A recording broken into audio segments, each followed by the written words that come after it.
Vale, y siendo las 6:05, iniciamos con este conversatorio. Les damos la más cordial bienvenida a todos y a todos a este conversatorio titulado Igualdad de género en crisis humanitarias, experiencias de Colombia, el Darién y Venezuela. En este webinar se compartirán experiencias sobre la promoción de la igualdad de género y los derechos de las mujeres y niñas en crisis humanitarias clave en Sudamérica, con foco en emergencias migratorias, en Darién y Venezuela, y desastres que han afectado a Colombia, específicamente en el Putumayo. En cuanto a desastres, la experiencia colombiana se enfocará en las estrategias y retos que enfrentó la Alianza de Mujeres del Putumayo en la respuesta a la avalancha 2017, así como los desafíos de la coordinación interinstitucional de género en emergencias de nuestro país. Y justamente para abordar este tema tan importante nos acompaña nuestras egresadas Dana Barón, feminista, politóloga, especialista en políticas públicas, magíster en Derecho de la Universidad Nacional de Colombia y magíster en Género y Construcción de Paz de la Universidad para la Paz de Naciones Unidas.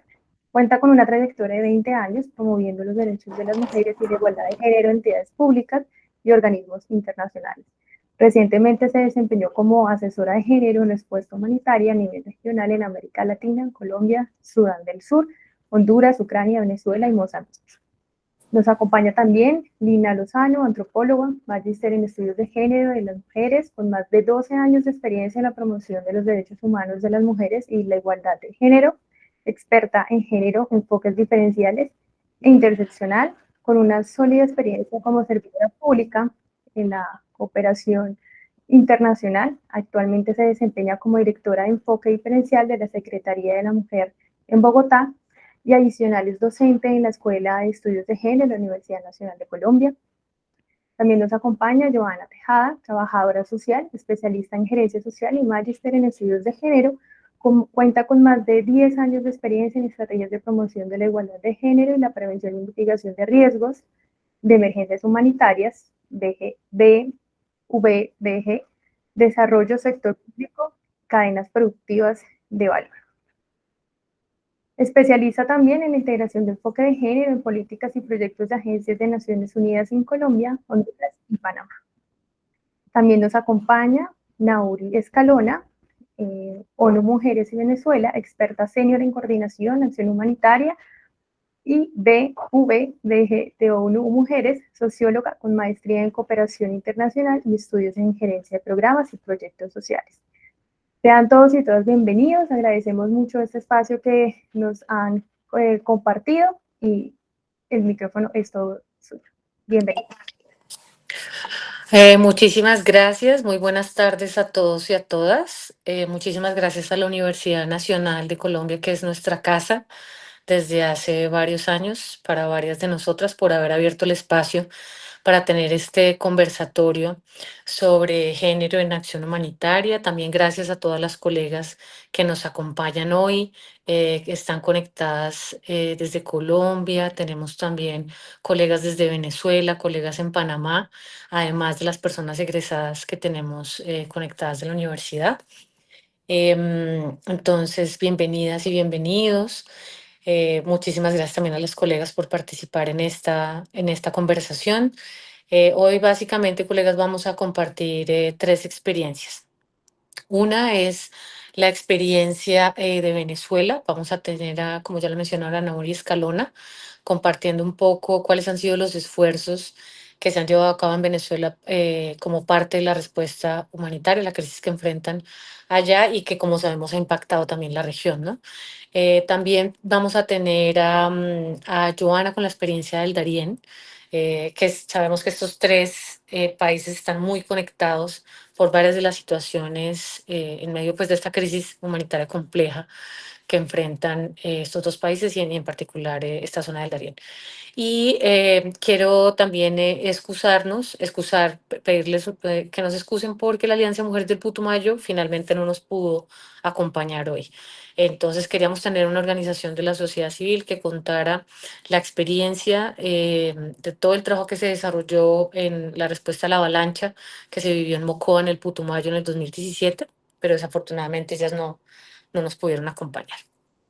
Pero estamos aquí también con Lina.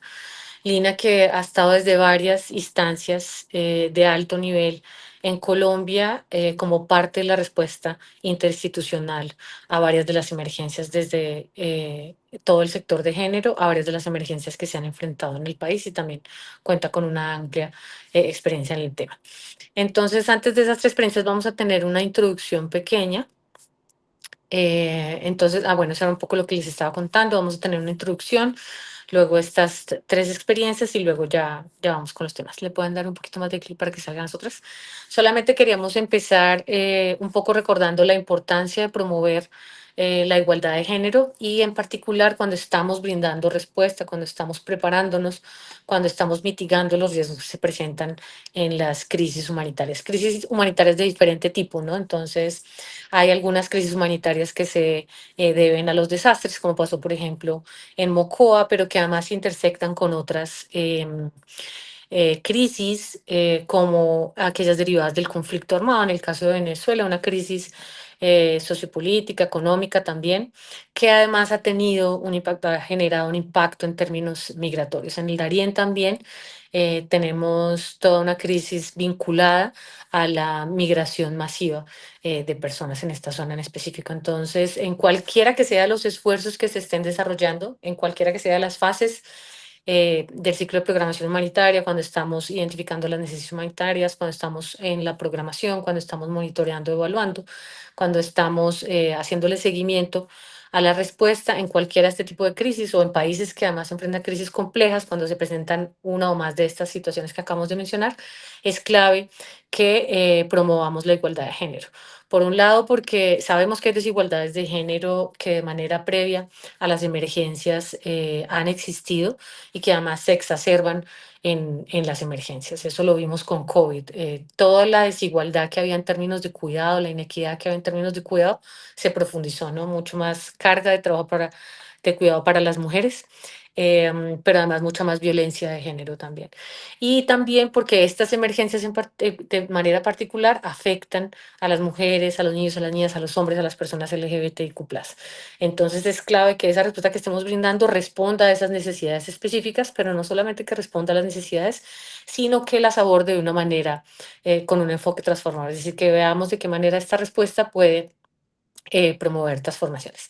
Pero que también cuando hablamos de la igualdad de género estamos hablando de la participación, de qué manera promovemos la participación de todas las personas, especialmente de aquellas que hemos dejado atrás. Incluir este enfoque de género también implica promover la inclusión, implica proteger, incrementar los esfuerzos de protección, implica también rendir cuentas a quién estamos brindando esta asistencia, en qué condiciones y cuál es el efecto que está brindando esta asistencia, si corresponde lo que necesitan las mujeres, lo que están proponiendo las mujeres con lo que finalmente estamos brindando la respuesta. Eso lo vamos a ver un poco más en la experiencia de los espacios seguros en el Darién.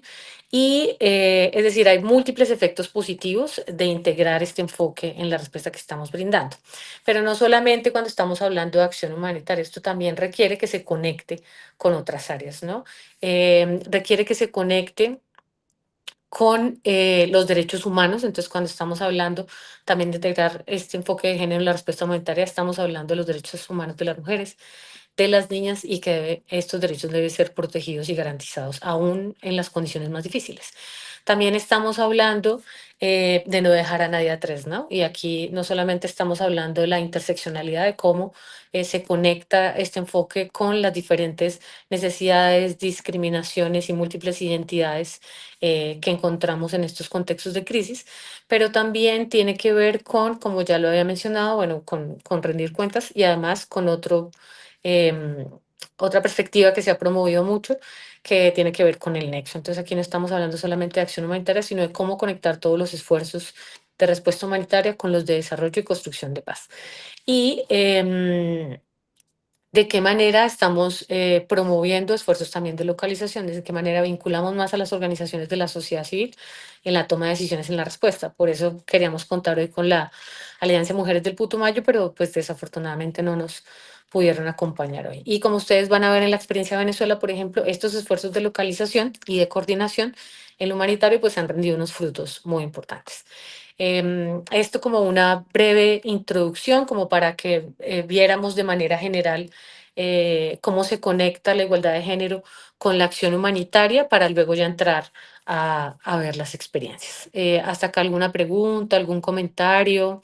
Para algunas que ya han estado en formaciones tal vez era em, muy introductorio, muy general, pero queríamos como introducir estas tres experiencias desde esta perspectiva un poco más temática.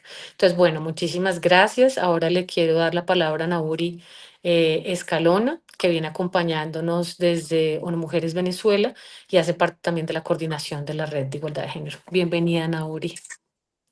Hola equipo, muchísimas gracias. Bueno, un honor y un verdadero privilegio estar en este espacio. Gracias, Dana, que ha sido además nuestra mentora y además la principal defensora de la igualdad de género en Venezuela. Aquí dejaste sembrada una semilla muy, muy importante y nosotras venimos acá solo a comentarles una pequeña partecita de todo lo que Dana instituyó dentro de este espacio. Nos acompañan además en la sesión el día de hoy varias colegas de la Red de Igualdad de Género, que es como el bebé que construyó Dana en Venezuela. Así que bueno, muchísimas gracias Dana por la oportunidad de participar en este espacio y de contar un poquito de cómo vamos cuidando esa semillita que dejaste sembrada en Venezuela y que ahora es un árbol frondoso y precioso, cargado de muchísimas voluntades maravillosas de todas estas mujeres que hoy te aplauden en esta sesión. Comentarles, también agradecerles por supuesto al programa de egresados de la Dirección de Bienestar Universitario del Vicerrectorado de la sede de Bogotá.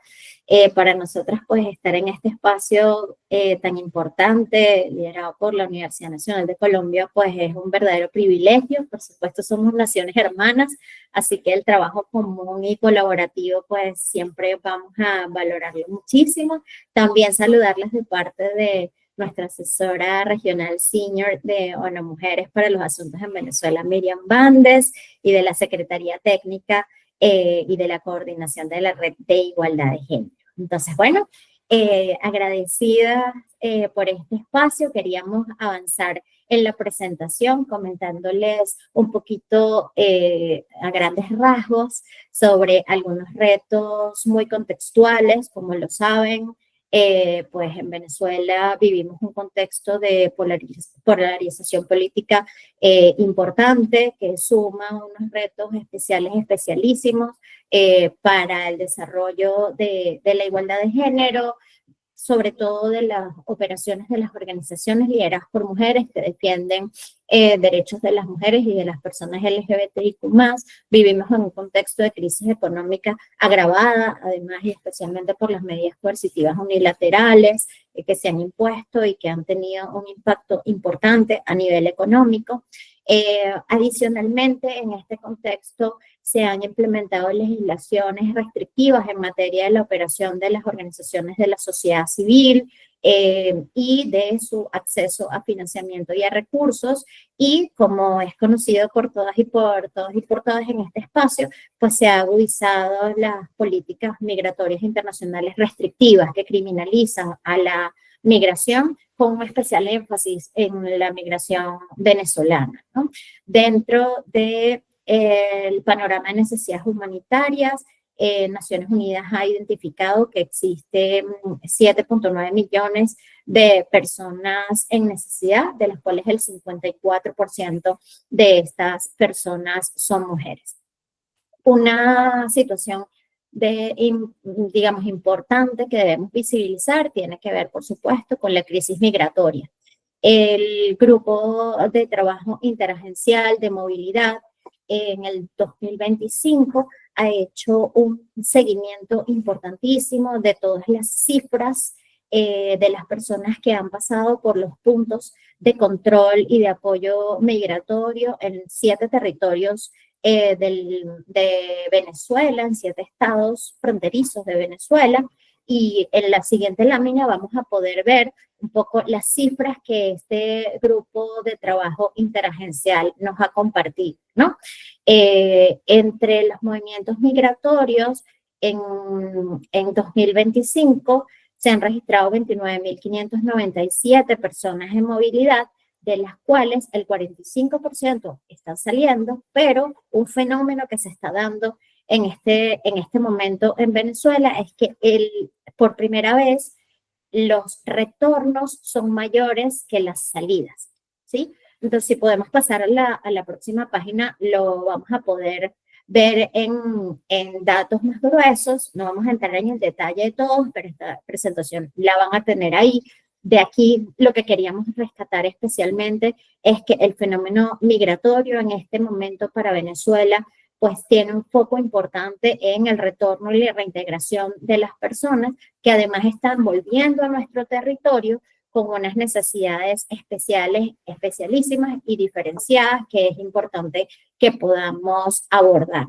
En este espacio tienen los datos específicos de las personas que han salido, segmentados por género, etnicidad, personas con discapacidad e incluso a las mujeres embarazadas y personas LGBTIQ+, y también el número de las personas que están regresando, que tal como les comenté, pues representan en este momento el mayor número de personas en movilidad que estamos registrando. Esto supone una presión sobre el sistema económico, social, de bienestar y de garantías para que todas estas personas que están volviendo sin condiciones materiales, en riesgo de protección particular, pues puedan volver a reinsertarse dentro de la economía venezolana, pero también tengan condiciones de vida suficientes para poder desarrollar sus plenas potencialidades y pues por supuesto el sistema de Naciones Unidas tiene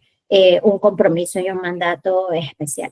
En la siguiente lámina, si me apoyan a pasarla, podemos hablar de unos datos muy particulares del panorama de necesidades humanitarias que establece algunas brechas importantes, ¿no? Unos datos que pueden ser de especial interés, como lo puede ser, bueno, el creciente número de actividades informales precarias, que sabemos que además están ocupados generalmente por mujeres, que los hogares liderados por mujeres pues son los que tienen mayores índices de inseguridad alimentaria y son las mujeres las que tienen mayores índices de pérdida de medios de vida.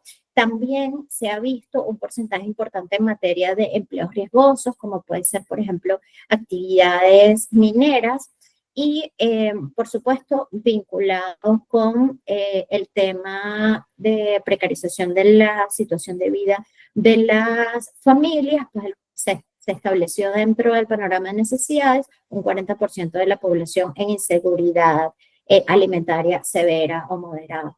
Otra afectación importante que debemos resaltar y que está dentro del panorama de necesidades humanitarias es que se estima que más de 500.000 niños y 150.000 mujeres embarazadas no tienen acceso a salud primaria, incluida salud sexual y reproductiva, y se estima que 1.2 millones de personas en Venezuela necesitan apoyo nutricional, incluyendo 810.000 niños en situación de vulnerabilidad. Un dato importante que el clúster de nutrición ha compartido tiene que ver con la vulnerabilidad especial y diferenciada de las personas adultas mayores, incluyendo un dato diferenciador que no habíamos visto antes, que tiene que ver con los adultos mayores hombres.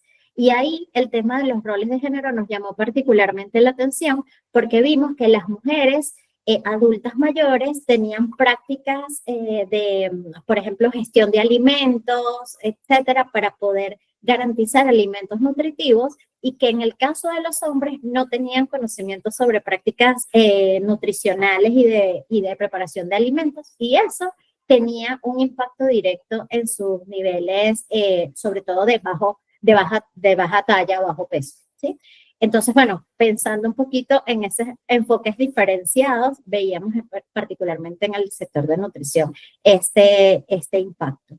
Un aspecto que pues para nosotros siempre va a ser fundamental y que es como el indicador más importante en términos de las violencias contra las mujeres. Lamentablemente no hay datos oficiales publicados, sin embargo existe el monitoreo de una ONG que se llama Utopix, que ha registrado en 2024 185 femicidios en Venezuela.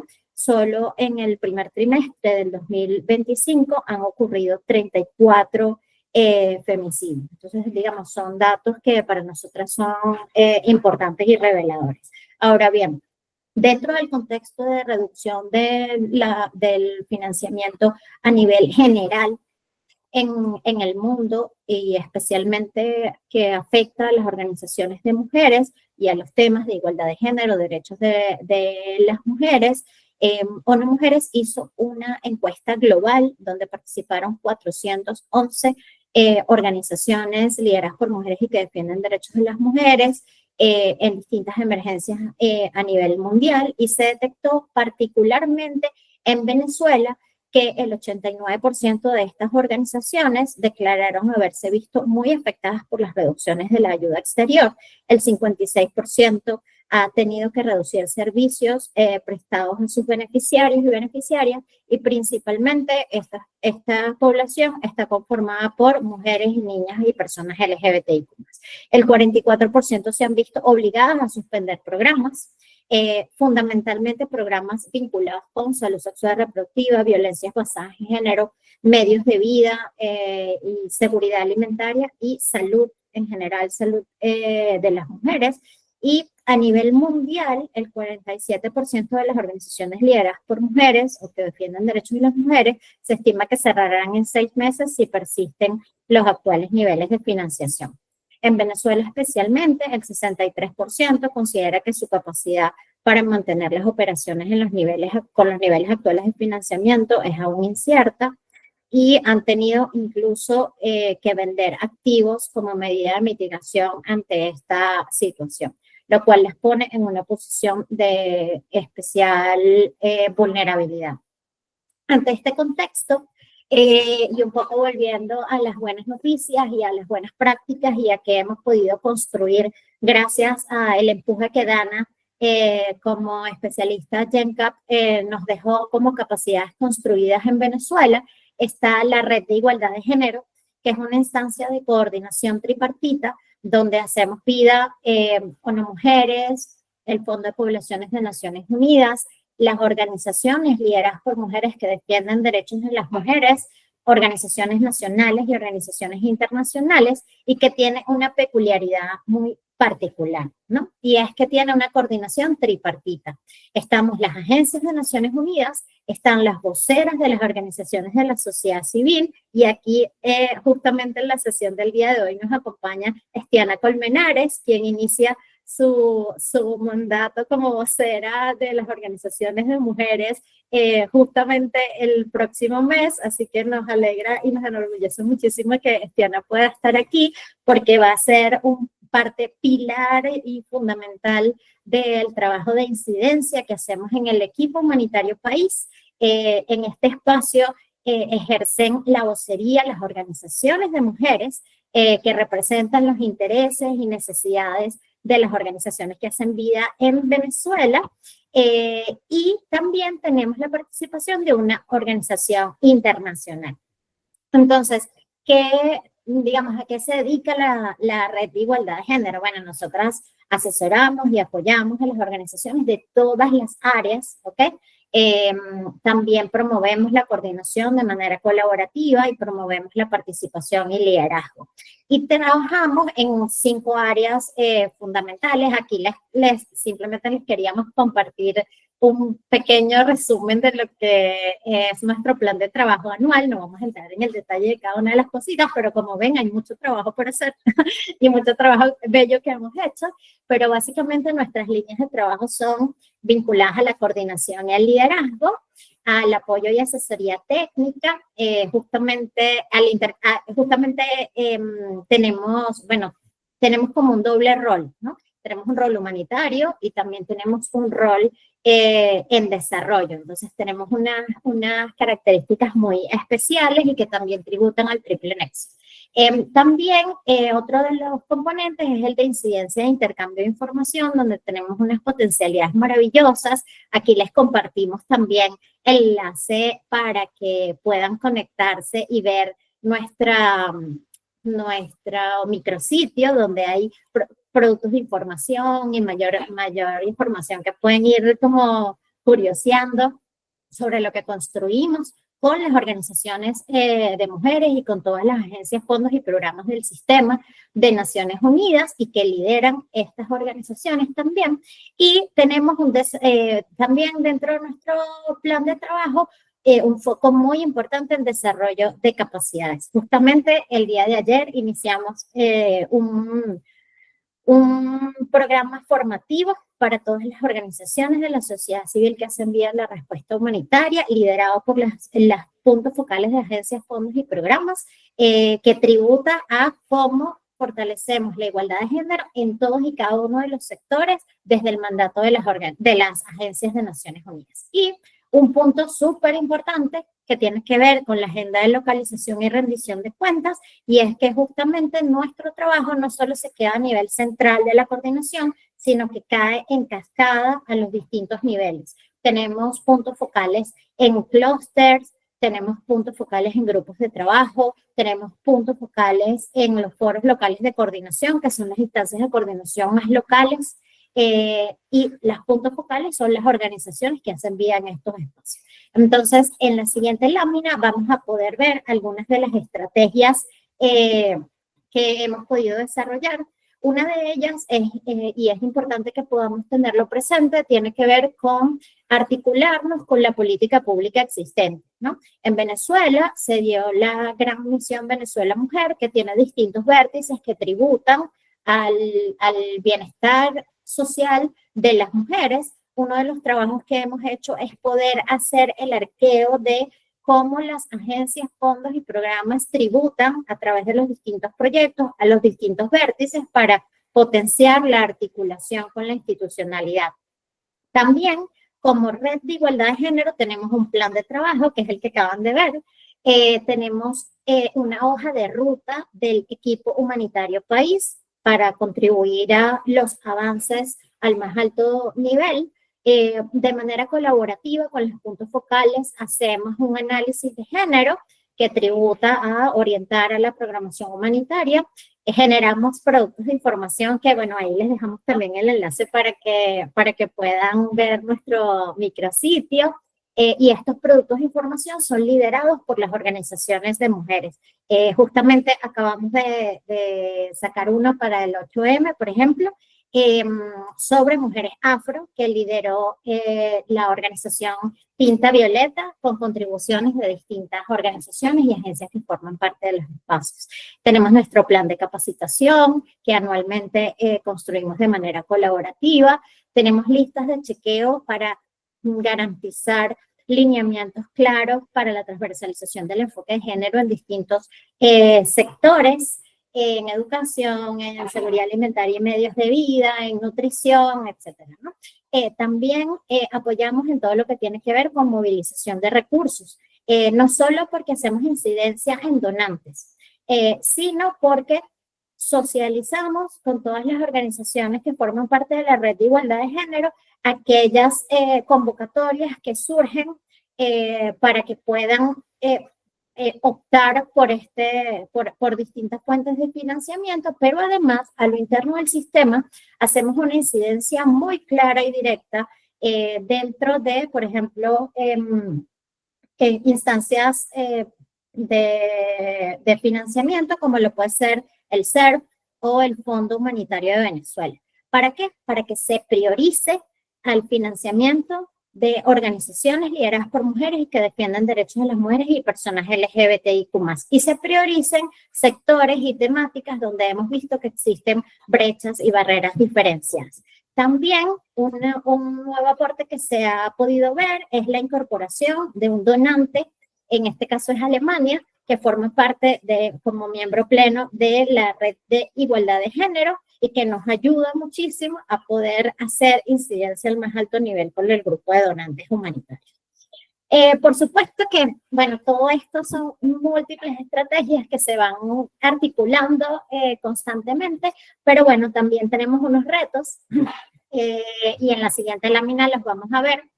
El primer reto, por supuesto, de todas las arquitecturas humanitarias en este momento es el reseteo humanitario.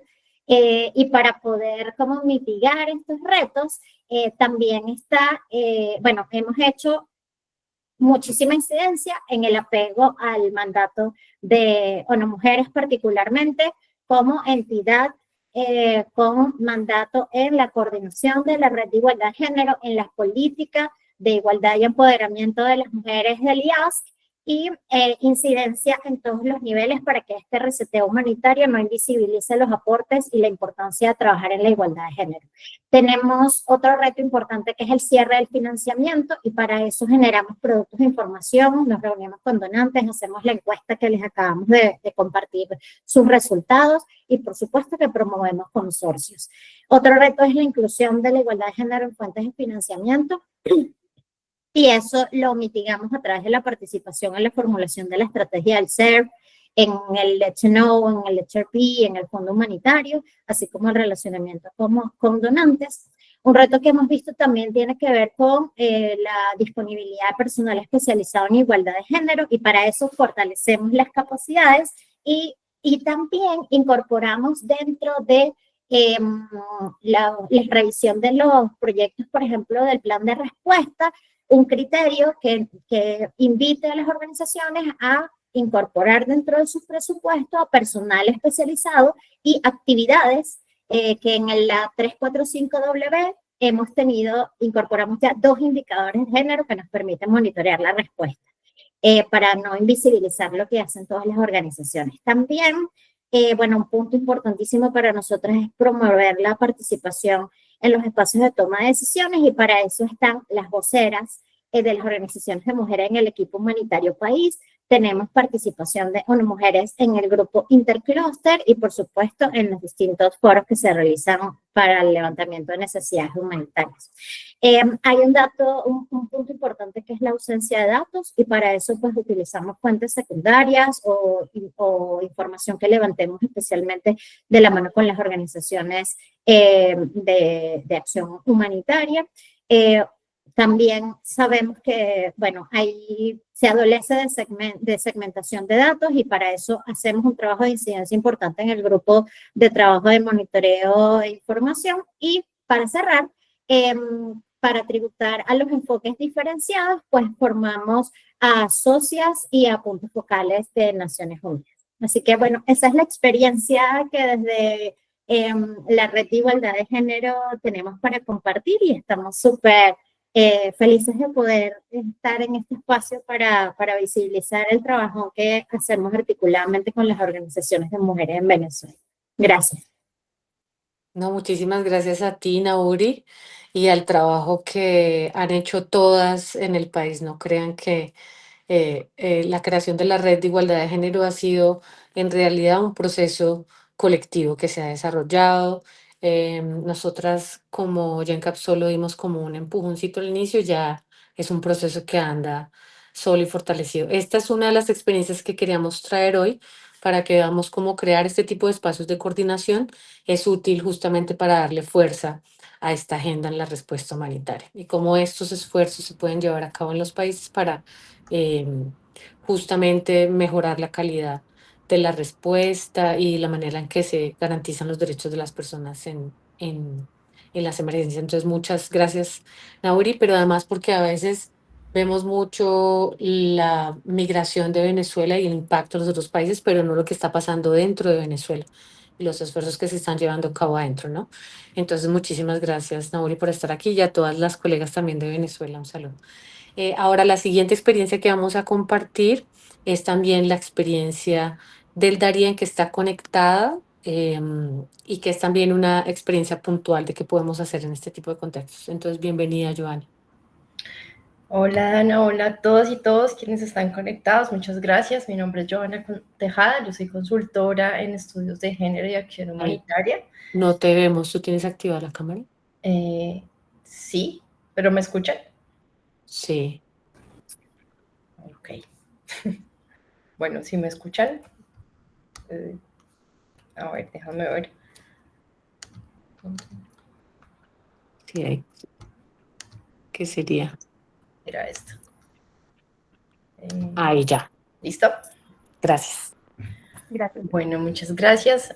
Como les decía, mi nombre es Joana Tejada, consultora en estudios de acción humanitaria. ¿Sí? Ay, qué pena contigo. Si quieres, démosle ocultar al aviso para poder apreciar mejor la diapositiva. El avisito que te sale. ¿Este? Sí, dale ocultar a Hype para que podamos Listo. ver. Muchas gracias. Vale, muchas gracias a ti. Bueno, contarles que la respuesta humanitaria en la región del Darién pues enfrentaba hasta marzo del 2025 una situación crítica pues ante el incremento sostenido del flujo migratorio. Esto estuvo caracterizado sobre todo por la presencia de mujeres embarazadas, niñas, adolescentes, personas LGBTIQ+, así como familias con niños y personas lactantes. Entonces también integrar el enfoque de género en esta respuesta no solo era una acción secundaria, sino que era una acción esencial para salvar la vida, la salud, la dignidad de las poblaciones en mayor situación de vulnerabilidad y exposición a diversos riesgos, riesgos de violencia sexual, riesgos de picaduras de animales, riesgos de deshidratación. Entonces, en los sectores de WASH, de alojamiento, de protección, de nutrición y de salud materno-infantil, el enfoque de género permitió diseñar acciones eficaces, seguras e inclusivas, pero también digamos que fue muy importante realizar una participación activa de todas las mujeres, de las personas con identidades diversas, de hombres, de niñas y niños en el diseño y evaluación de la respuesta humanitaria, porque pues diariamente recibíamos más de 1.000, 2.000 personas al día de 72 nacionalidades diferentes, entonces también era todo un esfuerzo intersectorial para poder implementar acciones que fueran sobre todo interculturalmente sensibles. Entonces, desde el sector de WASH, identificamos algunos desafíos como infraestructura inadecuada, duchas o letrinas que no estaban segregadas o que no estaban iluminadas o que estaban alejadas o en puntos muy críticos. Dentro de las estaciones migratorias había escasez de productos de higiene menstrual, falta de privacidad o riesgo de violencias en las zonas de los baños, brechas en la información sobre higiene, pero también adaptada a distintas culturas y a distintas edades. Las acciones que allí tomamos y que las voy a ampliar más adelante, sobre todo en el sector WASH, fueron realizar acciones con espacios sanitarios seguros que fueran iluminados y separados por sexo, y sobre todo estos análisis se hicieron con consultas, grupos focales y encuestas con mujeres, adolescentes, sobre cómo percibían las condiciones de los baños, ¿no? Y eran quienes nos decían cuáles eran los puntos seguros, inseguros, los puntos que tenían menos luz que otros. Y también que pudiéramos lograr adaptar los kits de higiene menstrual con insumos adecuados según la edad, la cultura o el ciclo de vida, porque llegaban mujeres africanas, asiáticas, de diferentes continentes, y no todas utilizaban los mismos formatos sobre higiene menstrual. Entonces allí esto nos permitió adaptar los servicios a las diferentes culturas y promover la participación de las mujeres y las adolescentes en el diseño y el monitoreo de estas infraestructuras de WASH. Con el sector de alojamiento, dentro de su grupo identificábamos sobre todo desafíos como falta de espacios diferenciados para mujeres, niñas, personas LGBTIQ+, personas con discapacidad, hacinamiento que comprometía la privacidad, la seguridad y el descanso, distribución de kits que de pronto no eran adaptados a las necesidades específicas de género y edad. Y por eso dentro del subgrupo de alojamiento se tomaron acciones con enfoque de género basadas en zonas específicas para mujeres, niñas que tenían necesidades de protección dentro de los albergues, entonces las ubicábamos en zonas donde estuvieran más visibles, donde estuvieran más cerca a la Defensoría del Pueblo, los espacios de migración, donde también tuvieran una especie de supervisión con un enfoque de protección por parte de las agencias humanitarias para prevenir acoso, violencia o explotación en los alojamientos. Entregar artículos no alimentarios diferenciados, como ropa interior, compresas, ropa para lactancia o embarazo, e incluir a las mujeres migrantes en diferentes como comités de gestión del albergue para garantizar su participación activa, a pesar de que eran familias, personas que podrían permanecer un día, 2 días en el albergue, o una semana, o un mes, dependiendo de las necesidades de protección de cada uno. Las acciones que están más relacionadas con protección dentro de los desafíos que identificábamos era invisibilización de los casos de violencia basada en género, por miedo, por estigmas, por faltas de rutas de atención claras, ausencia de espacios confidenciales para denunciar o recibir apoyo, poca capacidad del personal, tanto institucional como de acción humanitaria, para abordar situaciones sensibles de manera más empática y sin causar daño. Las acciones que se tomaron dentro del subgrupo de protección fue establecer espacios seguros para mujeres y niñas y servicios móviles de atención psicosocial, y en ese sentido pues UNICEF fue quien estableció uno de los primeros espacios seguros para mujeres, que ya más adelante vamos a proyectarles en un video de 3 minutos sobre cómo funcionaba este espacio. Dentro del subgrupo se establecieron protocolos mucho más claros, multilingües, que fueran confidenciales para la atención de sobrevivientes de VBG, en coordinación con el sector de salud y de WASH. También se realizó capacitación al personal de los albergues con enfoque de género, violencias basadas en género, diversidad sexual y discapacidad, y se logró realizar una coordinación efectiva para realizar derivaciones con los servicios de justicia, de protección infantil o de salud. En lo relacionado a nutrición y salud materna infantil se identificaban algunos desafíos, como el subregistro de mujeres embarazadas o lactantes sin acceso oportuno o atención médica y sin seguimiento continuo, dificultades para la alimentación segura, sobre todo en un paso por la selva que podía llevar 2 días, 3 días o 5 días, dependiendo de las capacidades físicas de las personas, pero también pues de la cantidad de familia que viniera con ellas. Dificultades para la alimentación digna de mujeres lactantes por escasez de espacios privados o falta de información en diferentes idiomas accesibles sobre lactancia o alimentación complementaria a cuidado infantil. Entonces las acciones que se tomaron allí fue hacer como un registro y un monitoreo de mujeres embarazadas y lactantes desde el primer contacto, crear dentro de este espacio seguro de mujeres un espacio de lactancia materna y también de descanso, distribuir algunos suplementos nutricionales para las madres, para bebés, para niñas y niños, basados en las necesidades específicas por sexo y edad, y acciones de información y acompañamiento sobre nutrición materna infantil que fueran adaptadas a los diferentes contextos interculturales. Pero también la promoción de prácticas de corresponsabilidad del cuidado con hombres migrantes, con los padres, con las parejas, y así ayudar un poco a romper los estereotipos de género alrededor del cuidado. Aquí es donde quería pues un poco enfatizar sobre los servicios de WASH con enfoque de género. Dentro de estos servicios de WASH se realizaban talleres de salud, gestión e higiene menstrual. Y en los talleres de salud e higiene menstrual era donde más se identificaban los casos de BBG. Entonces teníamos pues a todos los equipos socios e implementadores preparados para poder activar las rutas de atención. También dentro de este espacio seguro, que es el de la foto de la izquierda, se tenían puntos de agua seguros, accesibles, sobre todo para lactantes, donde implementamos servicios de agua caliente para que las mujeres lactantes o mujeres que tuvieran bebés pudieran preparar el tetero, la leche para los niños. Y había una tiendita, le pusimos de nombre así, la tiendita, donde teníamos diferentes elementos, ya sea artículos de higiene, artículos de autocuidado o elementos de gestión menstrual con enfoque intercultural. Y esta idea surgió a partir de las consultas que se realizaban con las mujeres sobre los elementos de higiene menstrual que ellas decidían usar, ¿no? Entonces, después de que asistían a los talleres, elegían 2 o 3 productos que fueran acorde como a sus necesidades, a sus cosmovisiones culturales.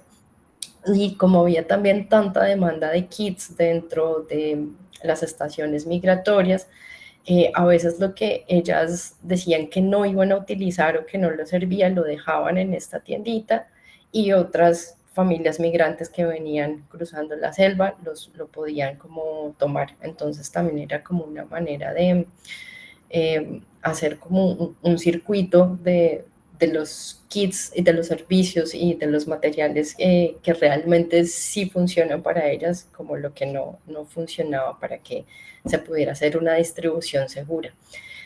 Dentro de los baños se entrenaron a los equipos de WASH en identificación de sobrevivientes de BBG, se realizaron buzones para el reporte de casos de explotación y abuso sexual y referencia con las distintas rutas de salud y protección. Los equipos de WASH, que eran quienes estaban verificando constantemente que funcionaran las cerraduras, que hubiera iluminación en los baños. También sabían cómo evitar y advertir situaciones de acoso durante el tránsito del ingreso a los baños y decidimos ubicar estas instalaciones que estuvieran a 10 metros del espacio seguro de mujeres y a 20 metros de los servicios de salud para tener una atención mucho más oportuna. Dentro del tema de los desafíos o avances, podríamos mencionar la resistencia institucional para, sobre todo, responder a los casos de violencia sexual. Habían recursos muy limitados en cuanto a medicamentos, a protección post-crisis o rutas para sobrevivientes que fueran claras para el gobierno local. Se avanzaron en protocolos para la atención de protección, de discapacidad, de BBG. Se realizaron alertas tempranas y trabajo junto con organizaciones locales, sobre todo con las comunidades indígenas de acogida. Y las recomendaciones finales que se dejaron fue la necesidad de incorporar el enfoque interseccional dentro de esta respuesta, que por parte de los donantes hubiera un financiamiento flexible, porque las rutas migratorias, al cambiar tanto, pues se necesitaban adaptar los servicios a diferentes contextos y la necesidad de que haya una participación significativa de mujeres. A continuación les voy a proyectar el video del espacio seguro y me confirman por favor si tiene sonido.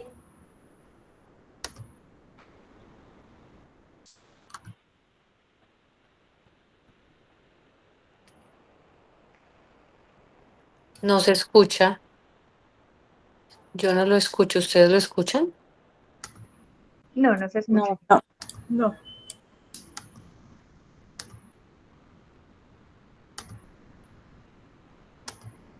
Siempre pasa. Si hay alguna pregunta, algún comentario, lo pueden ir haciendo por el chat. Bueno, ya, vamos a ver el mío. Ahí ya se escucha.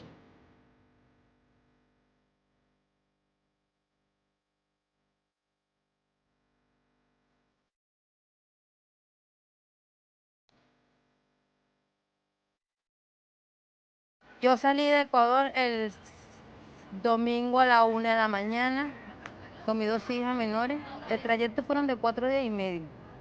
De las 6 de la mañana hasta las 6 de la tarde caminar. En un momento caímos en un pozo bien fuerte. Me desesperé cuando vi que la corriente se me estaba llevando a las niñas. Vino con mucho celazo y la jaló. Llegamos a Bajo Chiquito, hicimos la cola, nos lo registramos. Y llegué aquí como a las 4:30 de la tarde. El espacio de cuidado de mí es un espacio que le sirve a las personas para conectarse nuevamente con su cuerpo, para realizar acciones de autocuidado, para restablecimiento de servicios de protección y brindar herramientas también para la prevención de violencias basadas en género. También somos el primer espacio seguro de Darién que responde a las necesidades de la población migrante bajo un enfoque de género. Fue un proyecto nuevo. Nosotros iniciamos el año pasado, 2022. UNICEF vio que era importante, así como tener un espacio amigable para niñas y niños, tener un espacio de cuidado para personas adolescentes en especial, y para eso con esa idea se creó este espacio de cuidar de mí.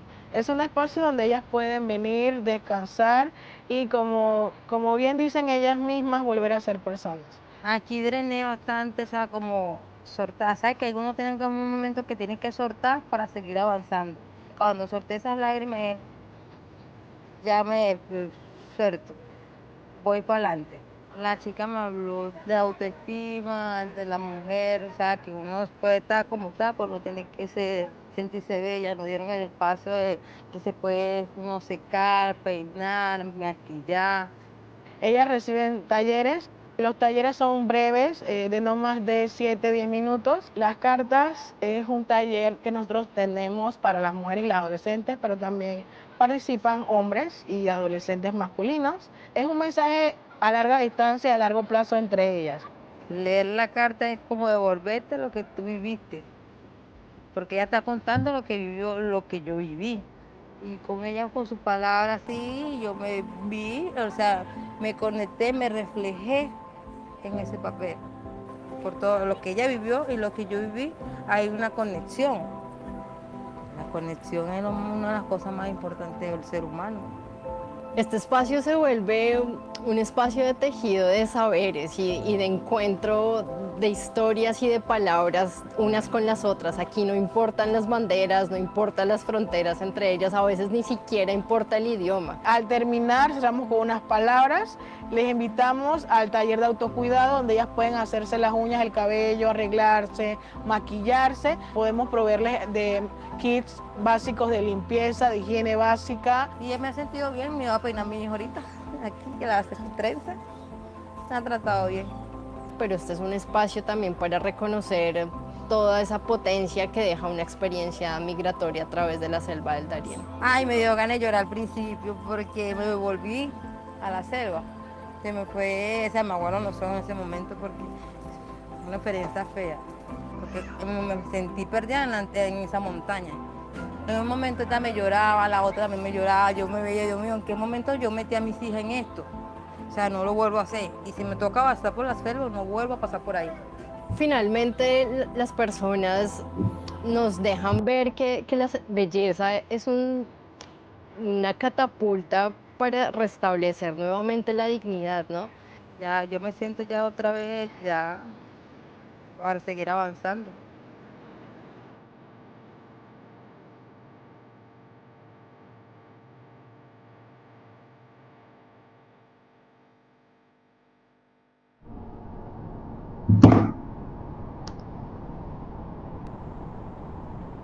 Si estás viendo todos los corazones, Joana. Ahora sí.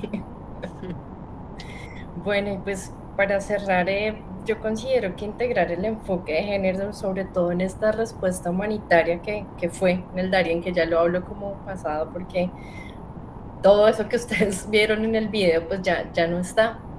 Pero me hace pensar en que no solo protegía los derechos de las mujeres, las niñas y los niños, sino que también fortalecía la calidad y la pertinencia de la acción humanitaria y en sectores como WASH, como alojamiento, nutrición, salud. Se debe trabajar articuladamente y siempre en consultas con ellas, con ellos, porque ahí es donde están las respuestas para garantizar que ninguna persona migrante se quede atrás. Gracias. Felicitaciones, Joana, por ese trabajo tan bonito y en una zona tan complicada. Muchísimas gracias por estar aquí, por compartir esa experiencia. Yo les cuento que yo conozco a Joana hace rato y nos reencontramos en diciembre cuando ella me dijo, no, yo estaba trabajando en el Darién y yo, porque sabía que la situación allá estaba muy dura. Entonces, montar este tipo de espacios, por un lado, que se prioricen espacios específicos para mujeres, para niñas, para adolescentes, espacios de cuidado, espacios de protección, espacios seguros, pero que además se haga en un contexto tan difícil, es un reto grandísimo, ¿no? El video no alcanza a mostrar todos los riesgos que atraviesan las personas migrantes que pasan por el Darién, ¿no? Entonces, y esto muestra también de la necesidad de continuar con este tipo de iniciativas en esta zona, a pesar de los retos que estamos enfrentando ahora con la respuesta humanitaria. Pero muchas gracias, Joana. Ahora quiero darle la palabra a Lina, que también es otra amiga de hace tiempo, con quien hemos compartido también varios momentos. También esta es una reflexión también de la experiencia sobre la importancia de la coordinación interinstitucional en materia de género en las diferentes emergencias. Como les decía, Lina ha estado al frente, pues, en instituciones de alto nivel, en la respuesta a varias de las emergencias que ha enfrentado el país. Juntas estuvimos en los primeros días de la respuesta a la avalancha en Mocoa. Y ahí también aprendimos un montón de cosas, ¿no? Entonces, bienvenida, Lina, a este espacio de conversación. Hola, muy buenas tardes a todas, todos. Gracias, Dana, por la invitación. Gracias a la universidad, que es definitivamente nuestra casa después de muchos años, y es muy lindo poder volver a contar qué pasa con nosotras las egresadas a partir de todo lo que seguramente sembraron en nosotras. Yo no sé si mi parte de la presentación no se ve. Joana, auxilio. Pues, por favor, Joana, compartir, ir a la parte del final de Lina. Es que Joana es la que está compartiendo. Sí.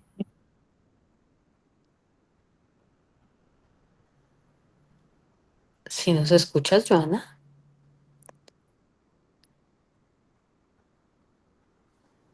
¿Será que se desconectó? Pero yo la veo. Joana, no. No, yo estoy acá, pero estoy proyectando. ¿No lo ven? Sí se ve, pero te La puedes introducción. mover, por favor.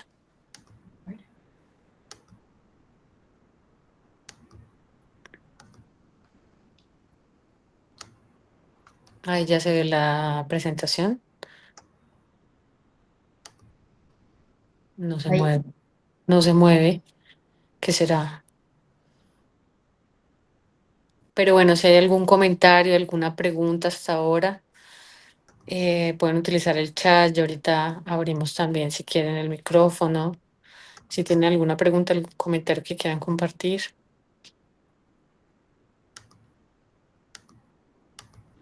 Y si no funciona, pues lo hacemos sin presentación. Estaba funcionando Ya ahorita. Ahí. listas.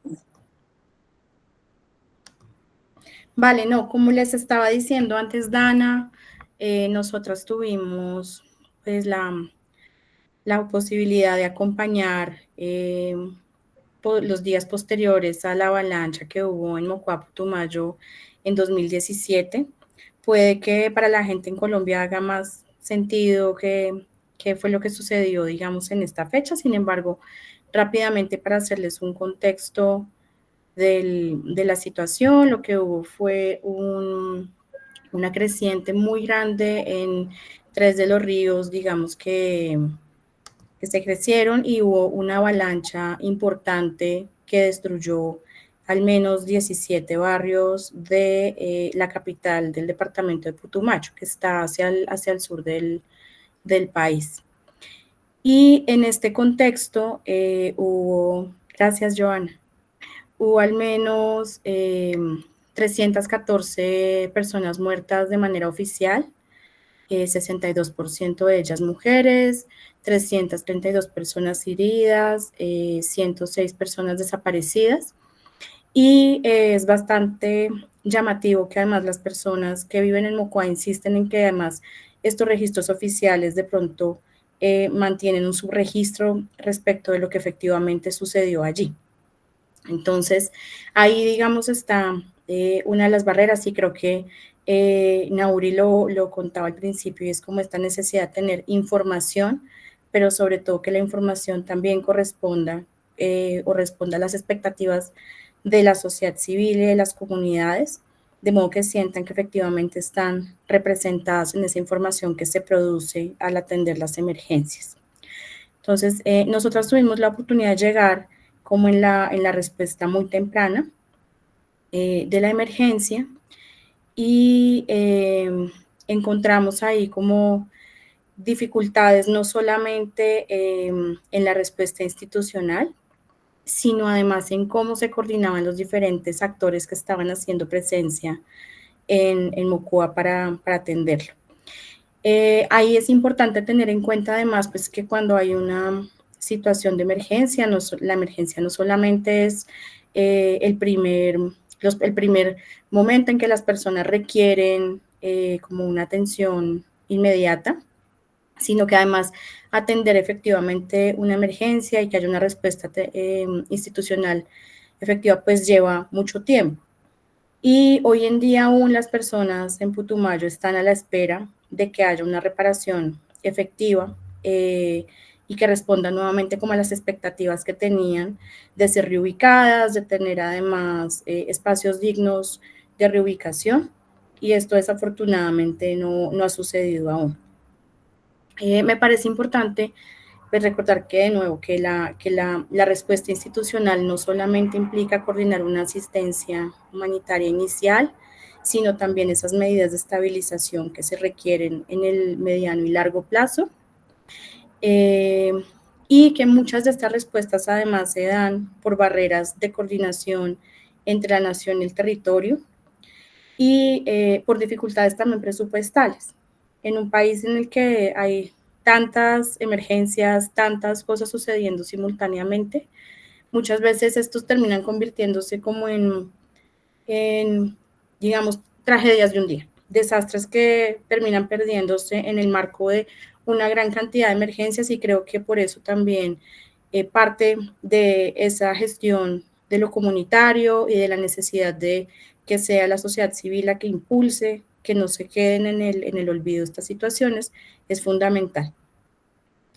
Y por otro lado, creo que también durante todo el marco como del proceso de atención a las emergencias es importante además generar respuestas efectivas en el marco de enfoque diferencial, porque ahí también es donde muchas veces están las principales limitaciones o retos en la respuesta para que efectivamente las personas sientan que sus necesidades están siendo efectivamente reconocidas.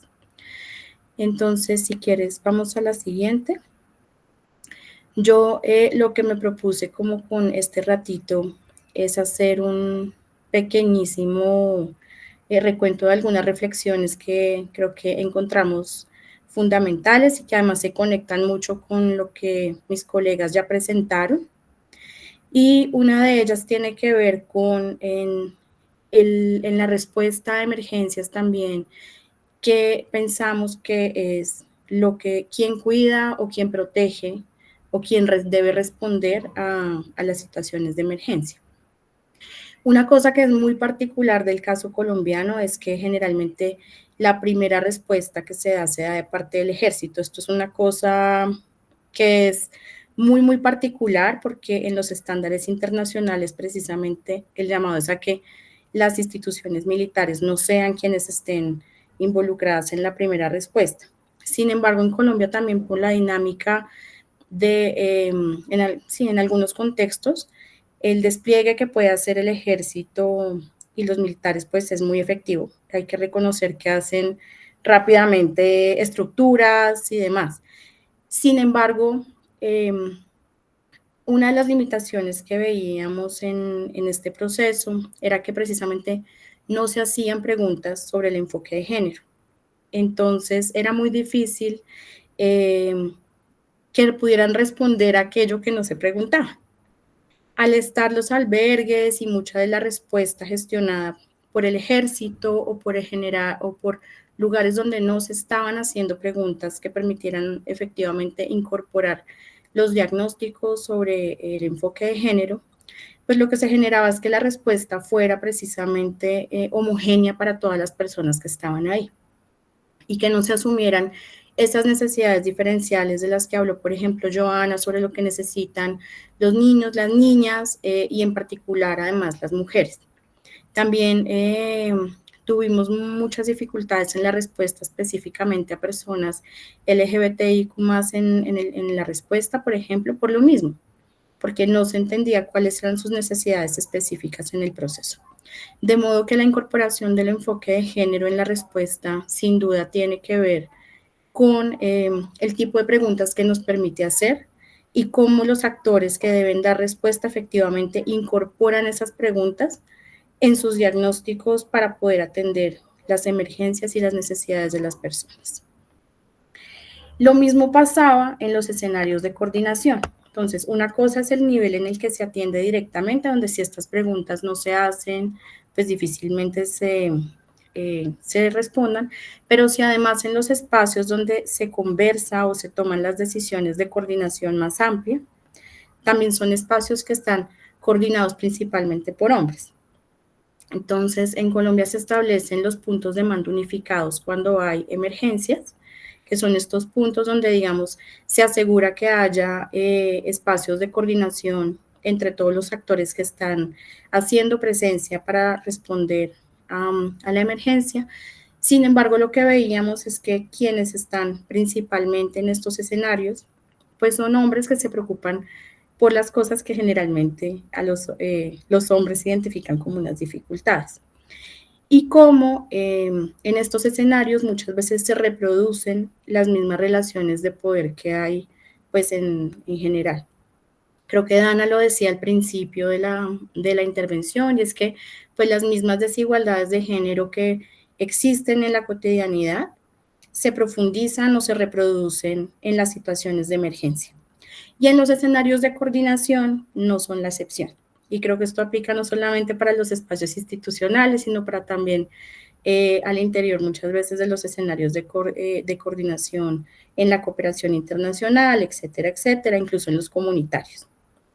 Y al no tener estas conversaciones como un punto central de la conversación a la hora de coordinar y de tomar decisiones sobre qué se debía hacer, pues muchas de esas lecciones aprendidas, por ejemplo, el que mencionó Joana sobre la necesidad de contar con toallas higiénicas, de tener ropa interior disponible para las mujeres, o de temas además de saneamiento básico como las que mencionó ella, de dónde ubicar una ducha, cómo debe haber siempre baños diferenciados para hombres y mujeres, un poco quedan por fuera de la perspectiva de quienes toman las decisiones y se vuelven conversaciones secundarias.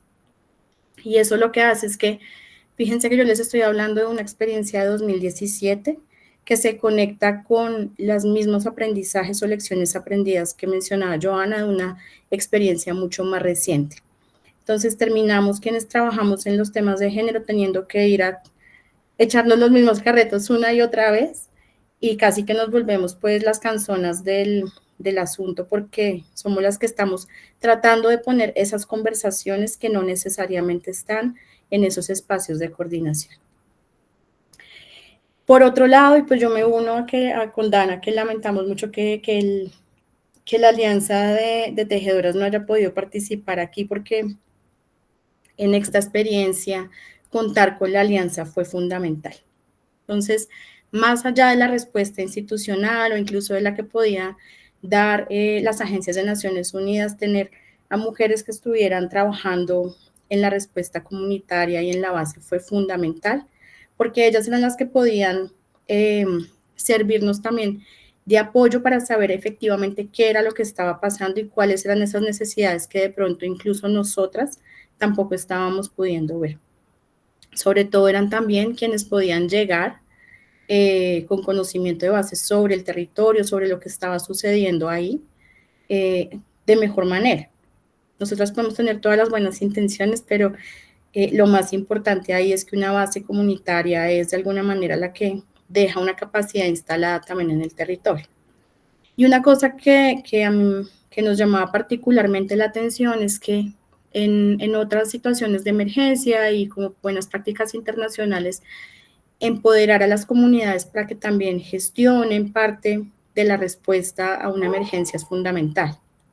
Sin embargo, aquí parte de la resistencia institucional, y seguramente también por el tipo de preguntas o respuesta que se piensa dar, tiene precisamente el riesgo de que están muy preocupados porque no sé si la comunidad interfiere o interviene directamente en la preparación de alimentos, entonces la preocupación puede ser de contaminación cruzada y demás, que obviamente es una situación que hay que evitar que se presente, pero que sin embargo ahí también se tejen lazos, nuevas posibilidades de redes de apoyo y demás. Por eso, por ejemplo, experiencias de lo cotidiano como la que presentó Joana creo que son fundamentales, porque ahí en los espacios de cuidado, de compartir, de encontrarse para compartir un plato de comida, es donde vuelven a tejerse las redes comunitarias y se pueden estrechar nuevamente lazos de confianza y de resiliencia, por más que esté trillada esa palabra, en la respuesta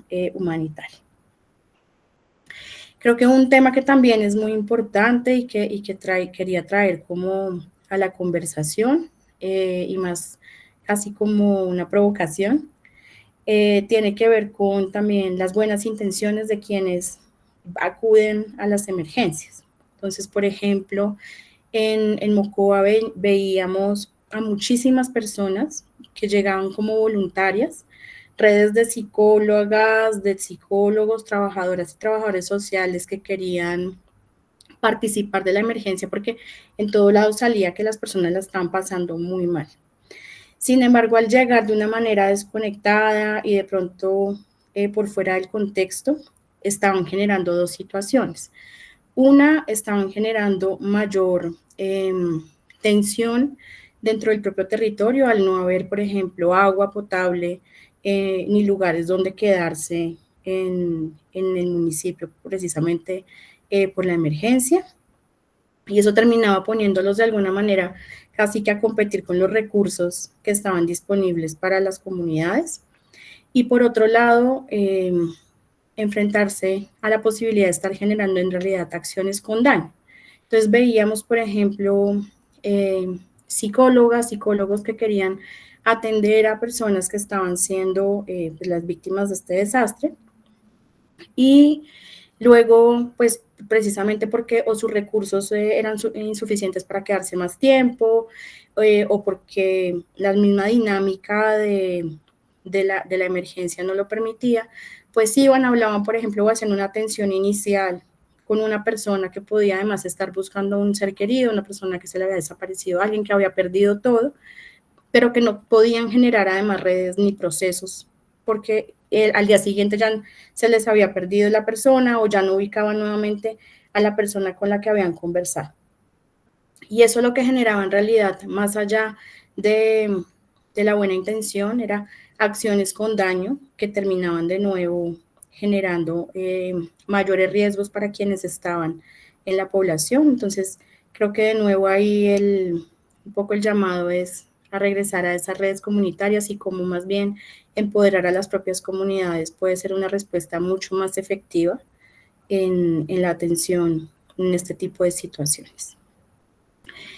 Y para ir ya concluyendo, creo que también este tipo de situaciones nos llevan a pensar sobre precisamente, o cómo más bien incorporar las preguntas por el enfoque de género también nos permiten poner en entredicho algunas categorías que damos por sentadas. Y estas tienen que ver con eso, con qué significa, por ejemplo, la seguridad en una emergencia humanitaria, qué significa el generar medidas de estabilización, qué significa incluso categorías que damos muy por sentadas en las instituciones. Yo tuve la oportunidad también de trabajar en Necoclí, justamente en la respuesta también digamos, a la emergencia humanitaria que se estaba presentando por migrantes en el Darién. Y parte de lo que nos estaba pasando era que categorías que damos por sentadas como la habitanza de calle, que se quedaban absolutamente cortas para poder explicar la situación que las personas tenían en Necoclí. Y era que pues ya no eran habitantes de calle, eran habitantes de playa. Y generar, digamos, ese tipo de reflexiones y cómo aterrizan en las prácticas institucionales y en quienes atendemos directamente emergencias, pues resulta fundamental, porque es lo que nos va a permitir ir incorporando las preguntas indicadas y poder hacer mejor, además, el trabajo que hacemos de respuesta. Yo quería dejar como estas provocaciones, como les dije, porque creo que si bien creo que el trabajo que se hace es fundamental, de que vayamos instalando este lenguaje y estas preguntas, depende que no tengamos siempre que volver a generar al trabajo desde cero, sino parte de lo que queremos impulsar, creo yo, es dejar una semillita para que quienes estén interesados en trabajar en este tipo de temas y a quienes les interese también el trabajo humanitario, pues tengan ahí siempre en el chip que si no ponemos las preguntas adecuadas, si no nos empezamos a preguntar por esas necesidades diferenciales de las personas con las que estamos trabajando, pues difícilmente vamos a poder dar respuestas adecuadas. Así que muchas gracias y no sé si hay algún comentario. Muchísimas gracias, Lina. Y la verdad es que yo estuve pensando también en varios de los retos que tú mencionaste. Creo que el hecho de haber contado como tú lo decías, y bueno, lo habíamos mencionado con la Alianza de Mujeres, en lo que en esa época era el equipo humanitario de coordinación local, que ahora es el equipo local de coordinación, creo que se llama ahora, fue clave, pero igual era un trabajo voluntario que estaba haciendo la organización de mujeres. Y como a todo el mundo le cayó la avalancha, pues como son las emergencias súbitas, ¿no? Entonces esa fue como una lección aprendida. También, por ejemplo, para que en el caso de Venezuela, que las organizaciones que estuvieran en los equipos locales de coordinación, los foros locales de coordinación se llaman ya, estuvieran acompañadas de otras agencias o de otras organizaciones desde el nivel nacional. Y también cuando estabas mencionando el tema de los albergues, que a mí eso también me pareció un reto, ver, digamos, como la diferencia entre la experiencia que mencionaba Joana y cómo articular los albergues con otros servicios es clave en la respuesta a las emergencias. A nosotras a veces ni nos dejaban entrar a los albergues porque eran manejados por militares y además al principio los militares no querían ver a Naciones Unidas, no querían ver un chaleco. Em, y también cómo conectarnos con los actores de salud fue clave para poder llegar de salud, digamos, de salud mental, pero también otros servicios de salud para poder llegar a las mujeres que habían sido afectadas por la emergencia, porque como tampoco nos dejaban entrar. Y otro de los puntos que a mí me parece muy importante como algo que a mí personalmente me quedó como lección aprendida fue, por un lado, bueno, aprendimos a hacer evaluaciones rápidas de necesidades multisectoriales, pero también aprendimos a incidir y a recoger mejor información de género en el camino, porque lo primero que hicimos en esa primera semana fue, como equipo el local de coordinación, fue recoger la información sobre los impactos. Y ahí el papel de tener a la alianza, tener agencias, organizaciones que estuvieran haciendo incidencia fue clave para poder visibilizar esas necesidades de las mujeres, de las niñas en ese tipo de productos de información que luego van a guiar la respuesta humanitaria. En el caso de Colombia, por ejemplo, el Fondo Humanitario en esa época brindaba recursos si había una evaluación rápida de necesidades multisectorial, pero además tenía focos específicos y esa evaluación tenía como esas necesidades específicas. Era como un primer paso para que luego la respuesta efectivamente estuviera enfocado en esas evaluaciones de necesidades. En otros países no pasa igual, pero esa fue, digamos, también una lección. No, muchos aprendizajes de la emergencia de Mocoa. Entonces, bueno, muchísimas gracias a todas, a todos, pero quiero invitarles a conversar. Por favor, abran sus micrófonos. Tenemos varios mensajes en el chat. Em, Hay uno, bueno, que estas son experiencias que nos invitan a seguir y seguirnos fortaleciendo. También saludos de las colegas desde México, desde Venezuela.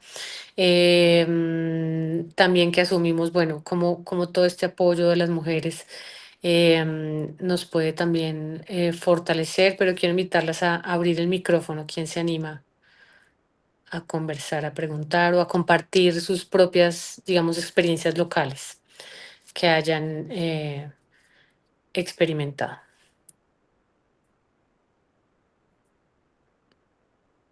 Bueno, aquí está Jerkis compartiendo sobre, bueno, que el trabajo, bueno, el camino que nos hace falta recorrer y que no reconocemos lo suficiente lo que hemos construido. Ah, bueno, ay, se me cayó el celular. Sigue, César. Buenas noches, no es César, es Erigeli. Ah, Lo ok. que pasa es que estoy con el usuario de él. Buenas Ah, noches, ok. saludos desde Venezuela. Bueno, me parece una experiencia realmente enriquecedora, en especial en los entornos en que nos encontramos actualmente. Estamos en una complejidad constante y no se torna fácil por esa posible interacción con los gobiernos. Yo he tenido la oportunidad por 3 años de trabajar en una organización no gubernamental en el estado Sucre, pero es una organización local.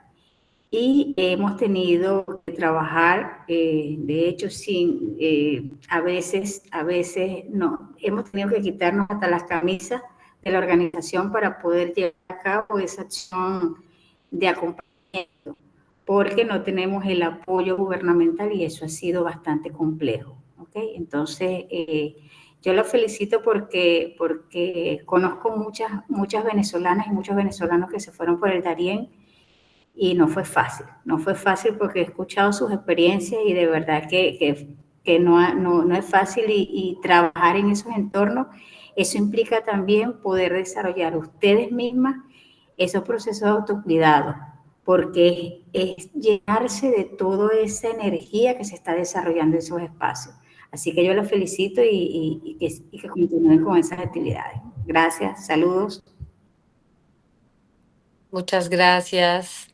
Sigue Loli. Ok, buenas noches. Buenas noches. Sí, nosotras, hola Dana, ¿cómo estás? Hola Nauri, hola a todas. Nosotras acá en Venezuela, a pesar de que tenemos una crisis prolongada y que es compleja y que también hemos sobrellevado emergencias por desastres naturales, hemos aprendido a tener los desagregados, a tener ese enfoque en la planeación de la respuesta, pero no fue algo de repente, ¿no? Sino que fue construido con el trabajo, con el enfoque que desde cada organización se le iba dando a las planeaciones. También se aprendió sobre el terreno, ¿no? Nosotros no teníamos una claridad en lo que era el enfoque de género en la planeación de la respuesta y nos tocó aprenderlo. Y hoy día, bueno, ya vimos a Nauri cómo lo presenta con esa naturalidad, con esa eficiencia, con ese detalle, pero llegamos allí luego de mucho trabajo, desde las organizaciones locales lideradas por mujeres que siempre estamos en las respuestas en primera línea, lo aprendimos. O sea, por eso nosotras insistimos que el fortalecimiento de las capacidades y los espacios para compartir las experiencias son vitales para que en otras regiones podamos vernos, podamos aprendernos y podamos compartir esa forma sorora de dar respuestas, sentadas en una carpa, atendiendo esas necesidades. Se me quedó grabado el video en el Darién y te digo, ¿no? Es muy no agradable, ¿no? No encuentro ahorita la palabra para describir, pero es gratificante ver cómo somos nosotras, las organizaciones lideradas por mujeres o las mujeres trabajadoras humanitarias, las que sienten esa empatía y esa necesidad de trabajar desde una perspectiva de género, incluirlo en las respuestas. Y bueno, las felicito a todas por sus espacios de lucha y por compartirlo. Cambio. No, muchas gracias a ti, Loli, porque también todo el trabajo que ustedes están haciendo es grandísimo. Es una experiencia también muy bonita dentro de Venezuela y que están haciendo también con otras organizaciones para compartir. Entonces, muchas gracias a ti y a todas por estar acá. Tenemos también ay, no alcanzo a ver aquí. ¿Alguien más alzó la mano? Tenemos a Juan Pablo. Sigue, Juan Pablo. Hola para todas, un gusto, me disculpo por no poner la cámara, es que estoy de camino a mi casa, entonces me disculpan. Un saludo muy grande a todas desde el departamento del Caquetá, acá en Colombia, estamos en la ciudad de Florencia. Bueno, yo me presento también para que haya un poco de contexto respecto a la pregunta que quiero hacer. Soy antropólogo y trabajo con la unidad de búsqueda de personas dadas por desaparecidas, ¿no? Todo este enfoque humanitario que ustedes muy bien han presentado y que yo valoro enormemente porque más allá de los temas forenses y las conversaciones forenses, las discusiones sobre el género para mí también son un gusto particular y una necesidad importante también para, en mi caso, poderme situar de manera diversa en la búsqueda de personas dadas por desaparecidas y reflexionar a través de las identidades. Me gustaría preguntarles a todas, de manera también especial a las ponentes, a quienes agradezco este espacio tan valioso, y es que podamos reflexionar acá entre todas sobre qué tan importante es que en la planificación de la acción humanitaria estén presentes precisamente estos enfoques diferenciales, ¿no? Hoy estamos hablando del enfoque de género, pero podemos hablar del enfoque étnico, del territorial y demás, porque yo que pretendo, o perdono, yo que he visto al menos para mi país, para Colombia, y es que a veces tenemos muy clara, digamos que la diversidad poblacional, pero a veces nos vemos muy cortos en la planeación estratégica y por eso cuando hemos planificado, claro, conocemos la diversidad poblacional, los diversos enfoques, la planificación está ausente totalmente del enfoque diferencial y justamente cuando hacemos la respuesta es ineficaz por lo mismo. Entonces me preguntaba ahora que las escuchaba, pues que conversemos sobre justamente esto que ustedes han mostrado es una casi que obligatoriedad, perdón, de justamente planearse desde los enfoques diferenciales la acción humanitaria, ¿cierto? La atención y respuestas a muchas emergencias y a muchas realidades que tienen nuestros contextos latinoamericanos. Entonces, como que me gustaría saber desde sus propias experiencias situadas y locales, pues qué tan importante es justamente que en la planificación de todas estas programas, mecanismos de respuesta, pues es importante justamente contar con este enfoque diferencial. Y un saludo muy grande para todas y las felicito por este proyecto, porque trabajar en el ambiente humanitario no es fácil y esto sí que es un valor agregado que es muy valioso para todas. Un saludo. Muchísimas gracias, Juan Pablo. ¿Quién quisiera brindar algún comentario sobre la pregunta? Pues, bueno, Nauri, porque levantó.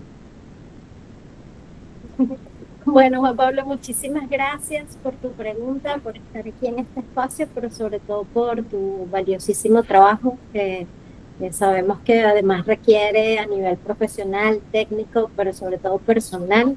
Es un reto muy importante y muy demandante trabajar en la unidad de búsqueda de personas dadas por desaparecidas. Así que también nuestro respeto profundo y profunda admiración por lo que haces, y gracias por estar en este espacio.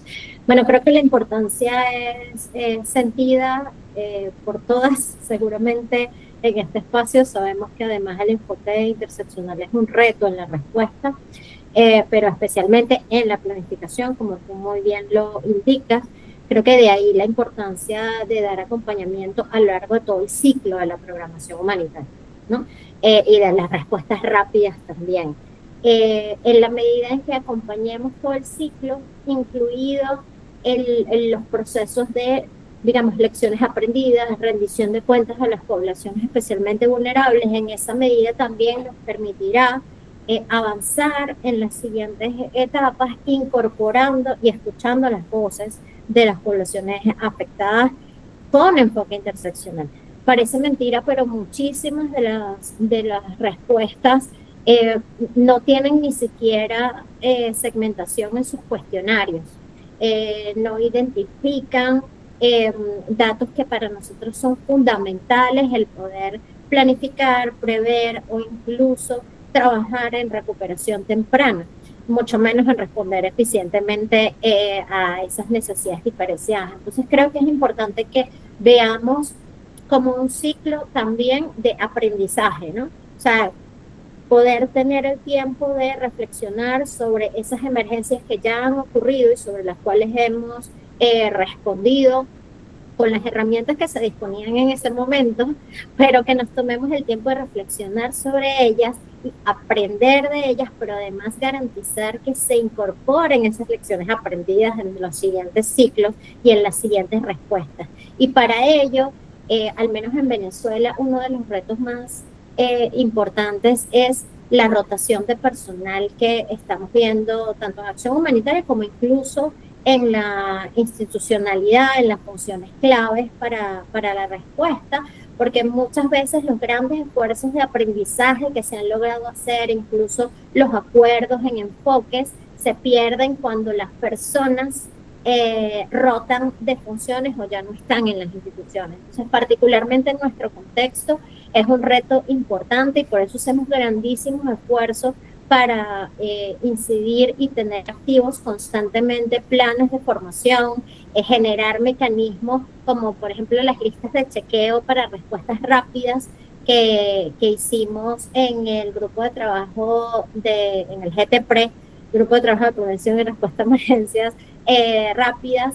Es un instrumento que independientemente de quién esté liderando en ese espacio, pues queda ahí, es un insumo que nos permitió aprender de lecciones anteriores e integrar nuevos lineamientos y que tributa a que una planificación a una respuesta rápida de emergencias pueda ser más efectiva y tengamos claros cuáles son los criterios mínimos esenciales para poder trabajar en un enfoque interseccional.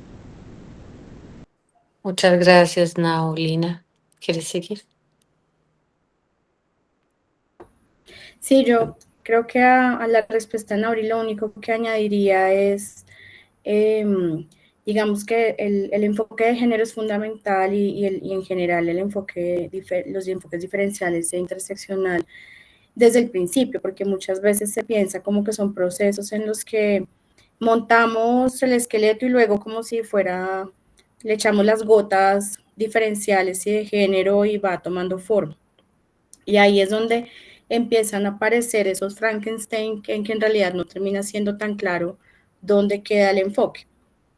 Entonces creo que por eso es muy importante pues la pregunta que estás haciendo, Juan Pablo, pero además que ahí es donde está, creo que yo, el del asunto. Es como estaba diciendo Nauri, en realidad pensar que estos enfoques son importantes en absolutamente todo lo que hagamos y desde el principio, porque cuando se hace sobre la marcha, seguramente ya habrá falta de información, ya habrá necesidades adicionales que no estamos teniendo en cuenta. Entonces, pues creo que ahí es donde está el valor agregado y que esto realmente permita dar las respuestas que necesitamos. Sigue, Johanna. Yo a esto solo quiero agregar que si uno planifica sin un enfoque diferencial, sobre todo en contextos de alta diversidad, y nuevamente pensando en Darien, no es solamente una omisión técnica, sino una falla ética, es una forma de discriminación estructural. Por eso la respuesta humanitaria, como dice Lina, no puede improvisarse en el tiempo, sino que deben ser siempre centrada en la dignidad, la diversidad y la justicia social. Y me hace pensar mucho en que, por ejemplo, en Darien muchas mujeres migrantes afrodescendientes o haitianas hablaban creol, y si la planificación no hubiera considerado intérpretes ni materiales accesibles, estas mujeres no hubieran recibido orientación sobre prevención de VBG, conocer rutas de protección, y eso hubiera incrementado su exposición al abuso. Entonces, una planificación con un enfoque étnico y de género prevé esas necesidades desde el inicio y no desde la marcha. Lo dejaría ahí. Sí, y yo también, como dijeron todas, para agregar, entonces cuando uno lo piensa sobre la marcha, es justamente en todas las directrices, en los formatos, en los lineamientos que hay sobre qué hacer en cada una de las fases del ciclo de programación, deben estar integrados los criterios, compromisos, indicadores de género, ¿no? Y eso tiene que ser antes de que llegue, por ejemplo, el caso de emergencias súbitas o cuando estamos preparando al personal, porque durante en la marcha es mucho más complicado, ¿no? Entonces, tiene que estar incluido en las formaciones que se hagan, en las directrices, que también desde los altos niveles de liderazgo se promueva, porque ese mensaje le llega al trabajador y a la trabajadora humanitaria que está en el terreno, que puede tener los instrumentos que puede tener, pero es la que se sienta ya en el escritorio a formular el proyecto, por ejemplo.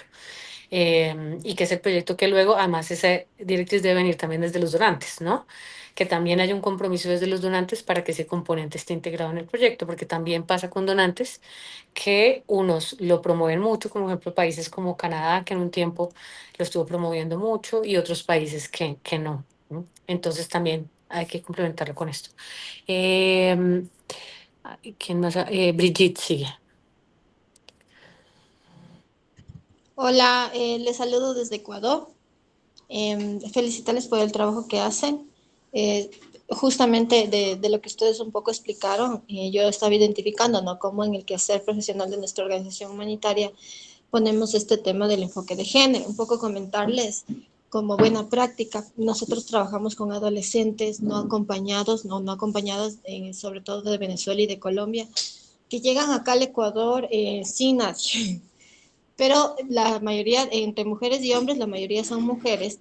Y justamente ahí es cuando tenemos que transversalizar el enfoque de niñez, que es protección, porque son adolescentes, pero también el enfoque de género, porque la mayoría de estas chicas llegan con sus parejas adultas, y a veces muy adultas, ¿no? Chicas que tienen parejas de hasta 43, y que claro, ellas dicen, tal vez, bueno, yo no sé, como justo les escuchaba, ustedes son de Venezuela, de Colombia, que allá es más usual, ¿no? Que un adolescente esté con una persona de 30, de 40, tenga uno, dos, porque me han venido hasta con 2 niños, o un niño y embarazadas. Pero lo que sí nosotros hacemos es justamente con esta transversalización.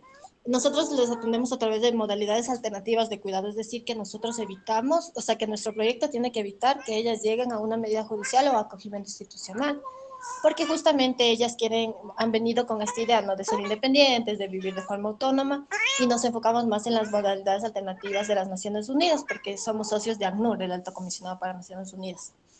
Y estas modalidades, tenemos 2 casas de autonomía, pero que no son casas cerradas, como hogares del Estado, o sea, estos casas hogares donde están los niños hasta los 18 ante medidas judiciales, sino son casas más abiertas, donde ellos pueden decidir ingresar voluntariamente y salir voluntariamente, pero sí con este enfoque de protección de que no estén en un albergue, porque en un albergue puede pasar situaciones de riesgo, acoso, adultos, comparten con adultos, sino que son casos únicamente para chicos de 15 a 17 años. Tenemos una para mujeres, otra para varones, y en este sí acogemos a mujeres, a chicas o solas o con sus hijos o en situación de embarazo. Lo que nosotros hicimos desde el 2021 es que en la casa de varones, como ya no teníamos muchos varones que llegaban, porque ingresan voluntariamente, aperturamos la casa con chicas adolescentes con su pareja de máximo 20 años. ¿Por qué? Claro, la chica, por ejemplo, si van a un albergue, a la adolescente no acompañada por no tener sus representantes, no le aceptan, sí, solo le aceptan al adulto, pero ella no quería separarse obviamente de su pareja por ser un grupo familiar. Entonces ahí nosotros incorporamos como esta práctica porque dijimos, hay la demanda, hay chicas que llegan, están solas en la calle con su pareja, no les dejan entrar al albergue porque no tienen la mayoría de edad o sus representantes. Entonces, apoyémosles y máximo de 20 años, ¿por qué? Para que no haya una relación de poder, sino que haya una relación más o sea, de iguales, ¿no? De parejas jóvenes. Eso lo hicimos también, sí nos fue bien, pero sí en esto, claro, ya desde las casas y así, lo que más hemos identificado sobre todo es que la mayoría de chicos, sobre todo varones, adultos o chicos, vienen con una normalización, sobre todo de Venezuela, del consumo. O sea, es algo para ellos muy normal consumir marihuana todos los días o el consumo y de los chicos también. Entonces, un poco trabajar en esto sí ha sido complejo para nosotros. Sí hemos tenido casos que ya les han retirado a los niños. Incluso nosotros también, aparte del proyecto de movilidad humana, tenemos casos de acogida, donde acogemos a chicos ya con una medida judicial de 0 a 17 por temas de negligencia, abuso o maltrato. Y claro, ya nos han venido casos de niños de Venezuela porque les han quitado a las familias por situaciones incluso de trata o de Colombia porque ha habido situaciones igual de maltrato grave, reiterado. Hemos hecho procesos de reunificación familiar también, hablando desde allá con Venezuela, porque antes, bueno, aquí estaba el consulado, ahora lamentablemente no está el consulado porque cerró. Y sí está mal, porque por ejemplo ahí nosotros logramos hacer una reunificación familiar de unos niños que fueron retirados de la familia, de la mamá, allá en Venezuela, pero con el apoyo del consulado, porque allá hicieron la investigación y todo, y los niños pudieron reunificarse allá. Y en Colombia también lo hemos hecho así. Lo que a mí se me preocupa bastante, si les digo, es el tema de que se han cerrado el consulado de Venezuela, ya no hay ese proceso. Y claro, es como aquí ahora los chicos están solos, ¿no? No tienen este apoyo ya del consulado, que les den algún documento, o sea, que hagan algún proceso, ya no lo tenemos. Ya si los chicos quieren hacer algo, pues tendrán que hacerlo en Colombia o irse a su país para tramitar su cédula, hacer alguna documentación, y eso sí les limita bastante para el acceso acá a servicios, sobre todo al tema del laboral.